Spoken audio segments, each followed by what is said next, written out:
Rate అనాలో అర్థం కావట్లేదు అధ్యక్ష. మన పాత రాజధాని హైదరాబాద్ తీసుకుంటే అధ్యక్ష ఎకరా 150 కోట్లకి అక్కడ ఇస్తున్నారు అధ్యక్ష. ఇక్కడ మాత్రం ఎకరా 150 పైసలకే ఇస్తున్నారు అధ్యక్ష. మరి ఇందులో ఏంటి ప్రాబ్లమో నాకు అర్థం కావట్లేదు. అలాగే ఇంకా పునాది స్థాయిలో ఉన్న అమరావతిలో కూడా ఇస్తున్న భూముల ధరల కంటే మా విశాఖపట్నంలో ఇంకా తక్కువకి ఇస్తూ ఉన్న పరిస్థితి అధ్యక్ష. యాక్చువల్గా భూ కేటాయింపులు అనేవి వెనకబడిన ప్రాంతాలు మారుమూల ప్రాంతాల్లో తక్కువ ధరకి ఇస్తారు. ఎందుకంటే ఆ ప్రాంతం అభివృద్ధి చెందాలని, అలాగే అక్కడ చీప్గా కూడా ధరలు భూములు ఉంటాయి కాబట్టి ఇస్తూ ఉంటారు అధ్యక్ష. మరి ఇంత కాస్ట్లీ ల్యాండ్ని ఎందుకు తక్కువకి ఇస్తున్నారో ప్రభుత్వమే చెప్పాలి అధ్యక్ష. ఇంకోటి ఏంటంటే టీసీఎస్కి 99 పైసలకే ఇచ్చామనేసి బాగా బ్రాండింగ్ చేసుకున్నారు, మంచిది అధ్యక్ష. అయితే టీసీఎస్ అంతకి ఇవ్వాలని డిమాండ్ చేసిందా లేదా ప్రభుత్వమే ఆఫర్ చేసిందా తెలియదు కానీ అధ్యక్ష, ఐటీ కంపెనీలకు ఇస్తామని చెప్పి రియల్ ఎస్టేట్ కంపెనీలకు అయితే భూములు అత్యంత తక్కువ ధరలకైతే ఇచ్చేస్తున్నారు అధ్యక్ష. ఇప్పుడే చెప్పినట్టుగా రహేజా డెవలపర్స్కి 99 పైసలకేమో 27 ఎకరాలు కట్టబెట్టడం జరిగింది అధ్యక్ష. అలాగే అడ్రస్ లేని వర్సా కంపెనీకి డెడ్ చీప్ గా 3,000 కోట్ల రూపాయల భూమిని కట్టబెట్టాలని ట్రై చేశారు అధ్యక్ష. మాట్లాడనివ్వండి మంత్రి గారు ప్లీజ్. 1 సెకండ్ అధ్యక్ష, మళ్ళీ నేను ప్రశ్నిస్తున్నా. నేను 5 కంపెనీలని చెప్పాను అధ్యక్ష. 6వ కంపెనీ పేరు మేడం గారు ప్రస్తావించారు. ఆధారాలు పెట్టమన్నాడు హౌస్ ఆరోపణలు చేసి బయటకు వెళ్తాను. మేడం గారిని ఇప్పుడు ఆధారాలు పెట్టమని లేటెస్ట్ చేస్తూ విత్డ్రా ది స్టేట్మెంట్ అధ్యక్ష. అంతేగాని ఉరిసాకు నేను ల్యాండ్ ఎక్కడ ఇచ్చావు అధ్యక్ష? వీఆర్ నాట్ గివెన్, మేము ఇవ్వలేదు అధ్యక్ష. చాలా స్పష్టంగా నేను చెప్పాను, 5 కంపెనీలకే ఇచ్చానని చెప్పాను. ఒరిస్సాకి నేను ల్యాండ్ ఇచ్చానని మేడం గారు నిరూపిస్తే no problem, I will withdraw my statement. లేదంటే మేడం గారు స్టేట్మెంట్ విత్డ్రా చేయాలి. లేదంటే ఏదో ఆరోపణ చేసి మేము బయటకు వెళ్ళి తరపు నుంచి మేము ఒప్పుకోవడానికి సిద్ధంగా లేదు. We're not willing to take that. ఒరిస్సాకి ఇచ్చామని అంటున్నారు అధ్యక్ష, దయచేసి కరెక్ట్ కాదు అధ్యక్ష. మేడం గారు వివరాలు ప్రజల ముందు పెట్టమని కోరుతున్నారు అధ్యక్ష. మాధవరావు ఇప్పుడు సెకండ్ సెక్రటరీ మాట్లాడుతున్నారు, మీరు లేచి మాట్లాడతారు ఎందుకు? నా కూర్చోండి మంత్రి గారు. 1 మినిట్ అమ్మా 1 మినిట్ మంత్రి. గత సెషన్ లో కూడా ఇదే విషయం విమర్శిస్తే మేము ఇవ్వలేదు, ఇచ్చినట్టుగా నిరూపించండి అని చెప్తే మళ్ళీ అదే అలిగేషన్ చేస్తున్నారు. నేను అడుగుతున్నాను, మీరు కూడా ఉత్తరాంధ్రకు చెందినవారు. ఉత్తరాంధ్ర అనేది వెనకబడిన ప్రాంతం. ఎక్కడికి వెళ్ళినా సరే ఈ దేశంలో ప్రపంచంలో ఎక్కడ చూసినా సరే ఉత్తరాంధ్ర వాళ్ళు అక్కడ పనిచేస్తున్నారు అధ్యక్ష. మనకు అన్ని వనరులు ఉన్నాయి. ఉన్న వనరులు ఉపయోగించుకోకపోవడం వల్ల మన దగ్గర ఉన్నటువంటి చదువుకున్న యువకులందరూ ఉద్యోగాలు లేక నిరుద్యోగ సమస్యతో బాధపడుతుంటే ఈరోజు మీకు ఒక చెప్పండి, నిరుద్యోగ యువకులకి ఉద్యోగాలు ఇవ్వాలనుకుంటున్నారో ఇవ్వకూడదు అనుకుంటున్నారో దానికి మీరు చెప్పండి. 99 పైసలకి మా చుట్టాలకు బంధువులకి ఇచ్చాం అధ్యక్ష. 99 పైసలకి ఇచ్చి ఈ భూమి ఇవ్వడం వల్ల అధ్యక్ష ఇప్పుడు ఆయన చెప్తున్నారు అధ్యక్ష, గొప్పగా చెప్తున్నాడు ఆయన. నిన్ననే బెంగళూరులో 20 ఎంత భూమి ఇచ్చారు, ఇన్ని ఉద్యోగులు గూగుల్ పెట్టారని చెప్తున్నారు. భూమి ఇస్తే వస్తారు అధ్యక్ష. ఒక ఉదాహరణ అధ్యక్ష, వెస్ట్ బెంగాల్ ఉంది అధ్యక్ష, మీరందరూ తెలుసు. వెస్ట్ బెంగాల్ ఆ రోజు భూమి ఇవ్వకపోవడం వల్ల అక్కడ ఉన్నటువంటి కంపెనీలన్నీ బయటకు వెళ్ళిపోయాయి అధ్యక్ష. ఈ రోజు గుజరాత్ బాగా అభివృద్ధి చెందుతుంది. కారణం ఏంటి? ఒకసారి గుజరాత్ చూడండి అధ్యక్ష, అక్కడ పెద్ద పెద్ద కంపెనీలు వచ్చాయంటే అక్కడ తక్కువ రేటుకి భూమి ఇవ్వడం వల్ల అక్కడికి వచ్చారు అధ్యక్ష.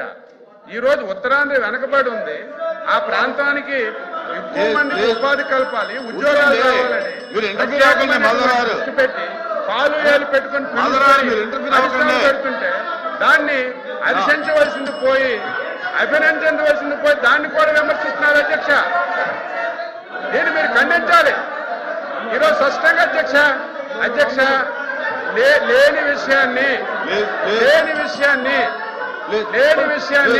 ఇప్పుడు ఒక అలిగేషన్ చేశారు. ఉషా వాళ్ళకి 99కి ఇచ్చారు, నిరూపించమనండి, చెప్పాలి కదా అధ్యక్ష. మీరు స్పష్టంగా ఫ్లోర్ ఆఫ్ ది హౌస్ లో చెప్పాం, 5 కంపెనీలకే ఇచ్చామని చెప్పాం. కళ్యాణ్ గారు. అధ్యక్ష ఒక్క నిమిషం. మేడం గారు సార్ అడిగారు, సార్ ఇస్తానమ్మా, నేను ఇవ్వలేను, సార్ ఇవ్వాలి. 1 సెకండ్. మాధవ్ గారు మీకు వినేదానికి ఓపిక ఉంటే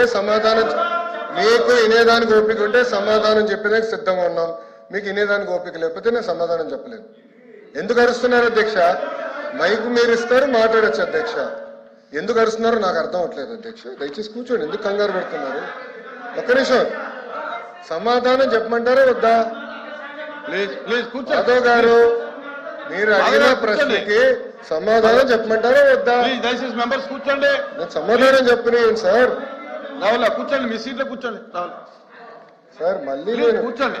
ఇప్పుడు ఆయన ఒక ప్రశ్న అడిగారు అధ్యక్ష.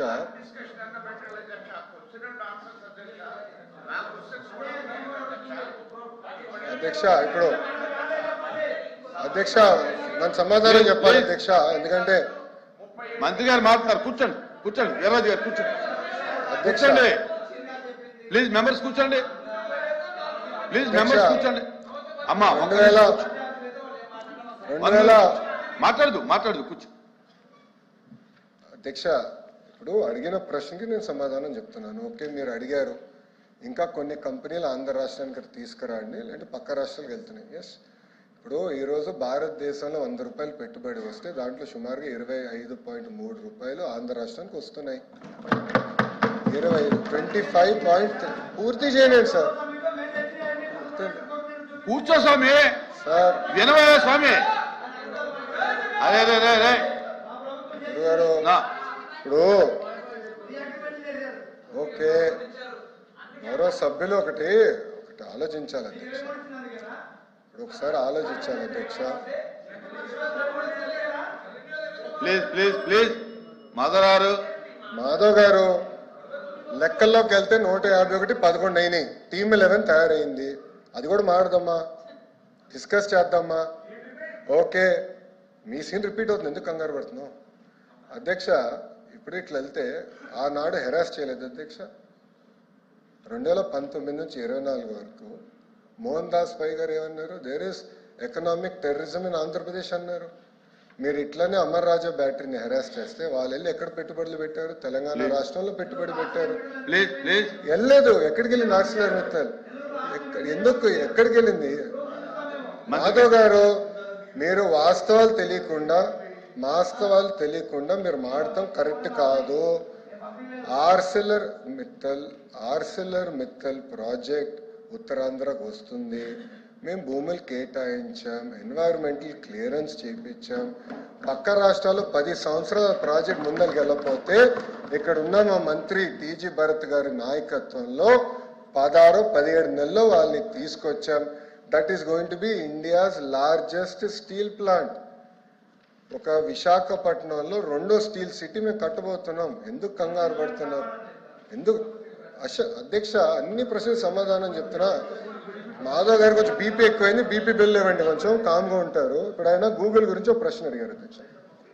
న్యూస్లో వచ్చింది గూగుల్ ఎక్స్పాన్షన్ ఒక రాష్ట్రంలో చేస్తున్నారు. అక్కడ ఏం రాశారు?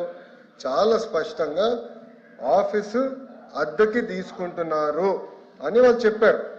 ఇప్పుడు నేనేమంటున్నానంటే అధ్యక్ష,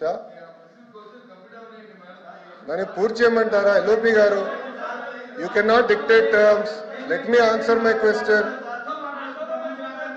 మాధవ్ గారే ప్రశ్న వేస్తారు, మాధవ్ గారే సమాధానం అధ్యక్ష బేసికలీ నాకు అర్థమైంది ఏంటంటే ఆంధ్ర రాష్ట్రానికి పరిశ్రమలు రాకూడదు అనేది ఒక లక్ష్యంగా పెట్టుకుంది వైకాపా పార్టీ. ఉన్న పరిశ్రమలు తరమేయాలని ఒక లక్ష్యంగా పెట్టుకున్నారు. అధ్యక్ష నేను సూటిగా ప్రశ్నిస్తున్నా, టీసీఎస్ కి భూమి ఇస్తాం తప్ప, కాగ్నిసెంట్ కి భూమి ఇస్తాం తప్ప, మదర్సన్ కి భూమి ఇస్తాం తప్ప. It is the government policy. Government ఏ నిర్ణయం తీసుకుందంటే పక్క రాష్ట్రాలతో మనం పోటీ పడాలి. విశాఖపట్నంలో ఐటీ ఎకో సిస్టమ్ లేదండి. It is a fact. IT ecosystem ఎక్కడుంది? మీరు 5 సంవత్సరాలు ఏం చేశారు? ఒక కంపెనీ పట్టుకొచ్చారా విశాఖపట్నం? సరిగ్గా ఇన్ని మాటలు మాట్లాడతారు. మేము 18 నెలలు పట్టుకొచ్చాం, 18 నెలలు ఇన్ని కంపెనీలు పట్టుకొచ్చాం. ఆర్సిలర్ మిత్తల్ విశాఖపట్నానికి వచ్చింది, ఈ రోజు టీసీఎస్ విశాఖపట్నానికి వచ్చింది, కాగ్నిసెంట్ విశాఖపట్నానికి వచ్చింది. ఈ రోజు పెద్ద ఎత్తున రియల్ ఎస్టేట్ డెవలపర్స్ మేము పట్టుకొస్తున్నాం విశాఖపట్నానికి. వాళ్ళకి మార్కెట్ ప్రైస్ వాళ్ళకి భూములు కూడా కేటాయిస్తాం జరుగుతుంది. Yes, it is a policy of this government. మేము ఇన్ఫ్రాస్ట్రక్చర్ బిల్డ్ చేయాలి. టూరిజం మంత్రి గారి నాయకత్వం